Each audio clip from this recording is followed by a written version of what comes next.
wasiir waa kula dardaarmayna waa kugu tufaynaa baryahan waa la warwarsadaa oo xagaa ka baxday ciyaartoyda waxaa jiri jirtay bankiino waxa la yidhaha sooma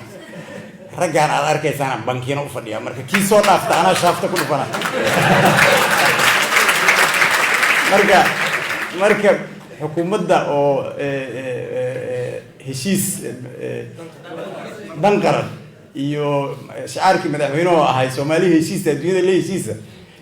rag adagna hore u fadhiyaan kuwa adagna bankiinada fadhiyaan marka yaan nala soo haweysanin ma hadhow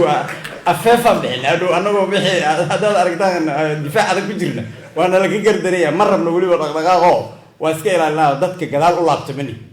5 sano la soo dhaafay dawladii naga horreedo dhacday waxyaabay ay ku dhacday aniga markii la warsado waxa kamid ah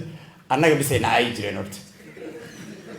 aydu shaqo ma marka dad badan aniga ma jirin by the way bil munaasab intaasaan ku soo qatimo dad badan ay yimaadaan nimankii ma haysatiin social media active ma haysatiin nimankii iska counter narrative ma samaysaan waxaan dhihi jiray waa markii saas ileeyihiin waa 2017 xukunku waa carfa wixii baa iska fiican yihiin iigeeya wali socota howlahaas oo dhan socota waxaan dhihi jiray 4 sano kadib aan warbixin bixinaa niman saaxiibaday waa fadhiyaan oo hadda goor aan la hadlo 4 sano kadib odagii wax Facebook ka difaaca way biilki Facebook wax bixiya la waayay wixii oo dhan iyo anagu ilkeenii miyaan qabnaa isku saaran waxaana anagu warankeena anaga wadanaba dad biilku ma aanan siinay waxa la rabaa marka horta dad in la caayo hadaf dawladeed ma waxa rabaa marka inay idin sheegnaa anaga hadda shaqadeena ma in dad la caayo CBB la soo kiciyo qoladii hore saanay ahaayeen kan ay ahaayeen wixii la qaban karaa dawladda qofka Soomaaliga wuxuu ka rabaa service delivery wax inaad gaarsiido marka wasiiradina anaga hawshaas aan u dirnay annagana baag abaan u fadhinaa iyo bankiinada hadii la yiraahdo nimankii qaraabadayna ayaa laga sheegay afkay ku cuntay ku haybeen annaga afkaan ku cunaan ku haybinayna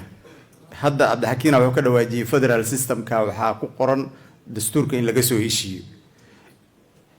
qofka laga soo heshiinayo ruuxiisa dan kalaba waxan waxyaabo laga soo heshiinayo qaybsiga khayraadka kamida khayraadka dalka ninaaba raba asagu inuu shidaalka contractiisa bixiyo waxa jira la yiraahdo bonuskana oo asagu qaato dawladda federaalkana waxba u soo harin waxyaabaha in lagu heshiiyo waxa kamida oo hadda lagu heshiiyay kalluunka kamida waa lagu heshiiyay heshiis la qor ogaadaya heshiiskii la qoray waxa ku qoran hadii markab la siinayo sharci lacag islamida in lagu siiyo documents aan haynaa hadda dawlad goboleedyada qaar markii lagu heshiiyay midalan in markabka $200,000 lagu siiyo inuu badda Soomaaliya fasaxeeda ku soo galo nimana hoos warqad ka qoray $80,000 aan ku siinayna annagaana ku fasaxaynay orod badda soo galay so annaga ma wax islu goynaa markabkan hadii fasaxi marka lama mana midaysna fasax dawlad goboleed hebel la fasaxay bixisa dawlad goboleed hebel la fasaxay bixisa iimaan darra nagu dhacay marka ana arkay ayadoo la leeyahay qoladaas ba intaas ku bixiyaan annagana waa inaan intaas ku bixin sayladay noqonay marka xoolaheena waa waxaan iibinayno ogow qofka Soomaaliga ahuna ma oga inuu kalluunka asagu leeyahay kalluunkan badan mara hadda waxyaabaha marka wasiir oo diinta xataa fiqiga xataa loo baahan yahay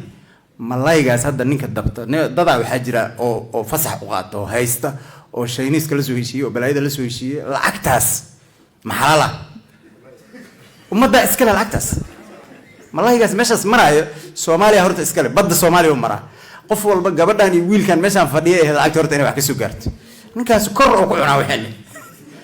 waxa meeshan marka ka jira afki aan ku cunaa horta ku haybinayna wasiir shaqo badan ku taal marka laakiin waxaan ku talina anagu og waxa soo dhanay ku yaalin caawa waa lagu hadlay wax ka tag wixii ka tag waxaan kula talinaa waxaan ugu yar ha ahaadaan hal shay oo la ajiif gareeya ka fiican 10 shay oo inta la raadiyo la soo waayo